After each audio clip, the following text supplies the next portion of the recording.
and asked him more as in his son. Chaos erupted at 6:28 Friday evening in Youngstown, just 2 minutes before a vigil for the victim of a hit and run on Hilda Street was set to begin. Oh, God! 21-year-old Felix Rodriguez and 4 others were struck by the driver of a white Pontiac Sunfire. Rodriguez says it was unreal, like the game Grand Theft Auto, except real people were being tossed and mowed down. He had his lights on, then turned his lights off when he reached to them people and zoomed.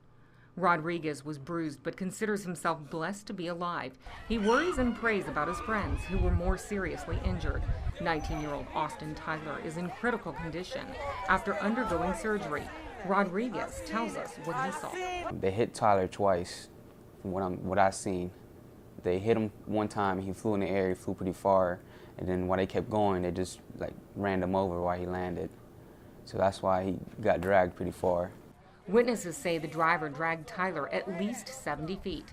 19-year-old Chester Mitchell, known to friends as Cheddar, was struck from behind. He remembers his leg being numb and then the intense pain.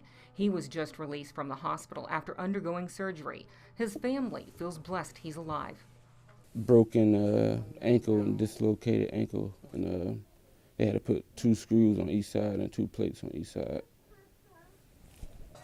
Mitchell also worries about his friends, 19-year-old Hector Tejeda, whose back and leg were injured, and 19-year-old Ricardo Reyes, whose leg was also broken, as they were both struck by the driver and passenger or passengers who fled the scene.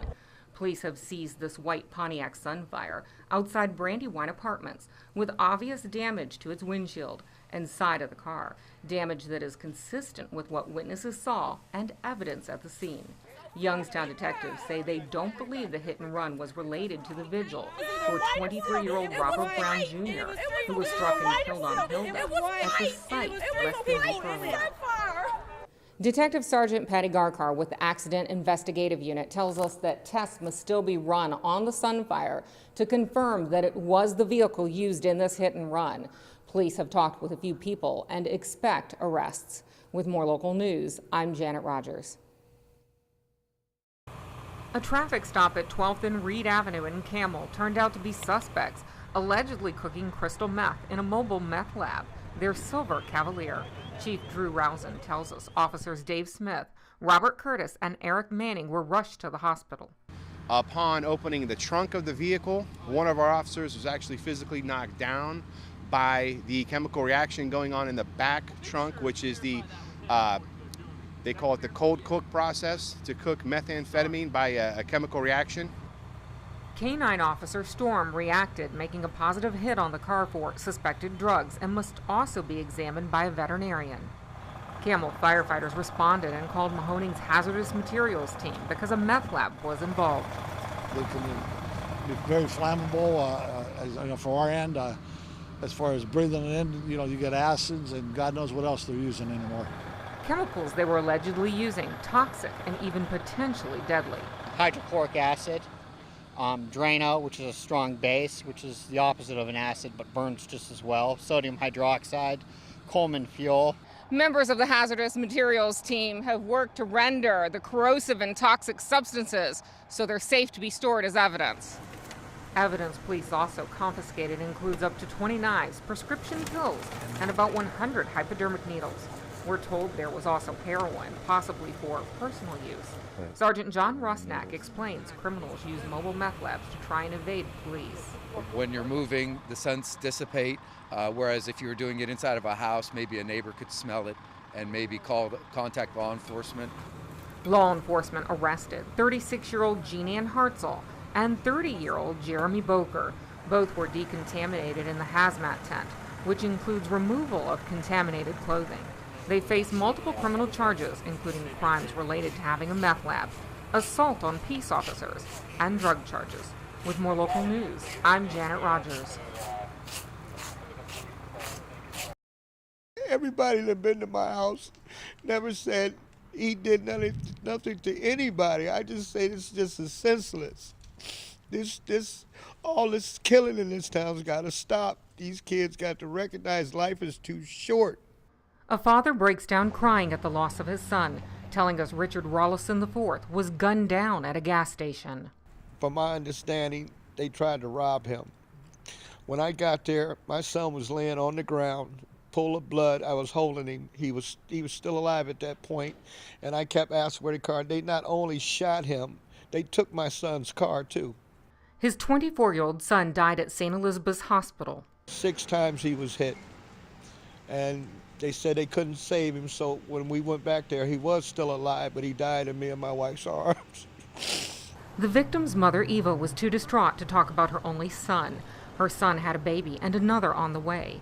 His dad wants everyone to know violence is not the answer. Sources tell us the victim was able to identify his shooter before he passed away. In addition, police have already been to the gas station to pick up surveillance video. Police have suspects or persons of interest that they're looking to talk with. With more local news, I'm Janet Rogers. You can be a world changer, and you don't need a title to do it. What a difference 9 months and new owners can make. After the sun set with the permanent closing of the Sunset Lounge, which was the site of numerous police calls and a New Year's Eve murder, the building has new owners and a new mission, spreading the gospel and love of Christ in Warren. Jesus is 100% hope. He makes all things new. I mean, from the point of taking a bar where something tragic happened and turning it into what we have here, life, children's laughter, people playing, people not wanting to get drunk or to get in any type of fights, but just be together, be one. I'm just really excited for what God's doing. He's worked and he's changed in my life, and I just know he's ready to do that for this city. About 200 people attended 2 services at the new location. 40 accepted Christ as their Savior. People who attended are pleased. I think it's just awesome that something that has so much tragedy connected to it could be transformed into something that can offer light to our community. I find it very enlightening to me, my kind of church. The lead pastor says the location on Market Street is perfect. We want to be a part of what's going on in the city, from the outreaches to the events to the many different business owners who are staying in the community. We want to be an aid and a help, but we know this city, this Betsays are ahead of it, and we want to be right in the middle of it. You heard it here first. God's coming back to the city of Warren.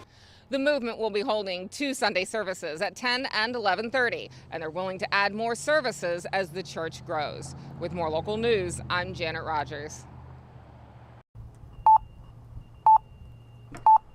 Many people in Lisbon find the new traffic lights that beep maddening. It's just annoying. I mean, beep, beep, beep. I mean, all day long. Lisbon's police chief, Mike Abraham, tells us residents who live above businesses downtown at the intersection of South Market and Washington say the constant clatter is disturbing their peace. That's one of the complaints, is that they're having a hard time hearing their TV over the beeping. The larger lights and hand signals and barely audible voice signals walk sign is on are supposed to aid people who are visually impaired, like Bruce Liggett, recognize intersections and busy street corners. I see shapes for sure. You know, I'm colorblind too, but I just see a little bit. I walk with a cane, all the time. They were installed this January by the Ohio Department of Transportation, but Bruce says he can't see the bigger lights and hand symbols. That isn't helping blind people. It's just a bunch of beeping. I don't know what the beeping's for. It's just a lot of beeping, and it doesn't help me any. Bruce explains why he believes this was a short-sighted move by ODOT. My hearing is how I cross the road. I listen to the cars. That's how I function, is with my hearing. And when all these beeping and that kind of thing going on, that don't help me, that just distracts me. The police chief tells us what people find even more annoying is that the traffic lights going throughout town, they're no longer in sync. And for the first time ever, traffic comes to a complete stop. And that is causing traffic to back up in this busy town. But at 11 p.m., as the lights switch to a blinking caution light, the constant beeping stops. And that's music to most folks' ears. With more local news, I'm Janet Rogers.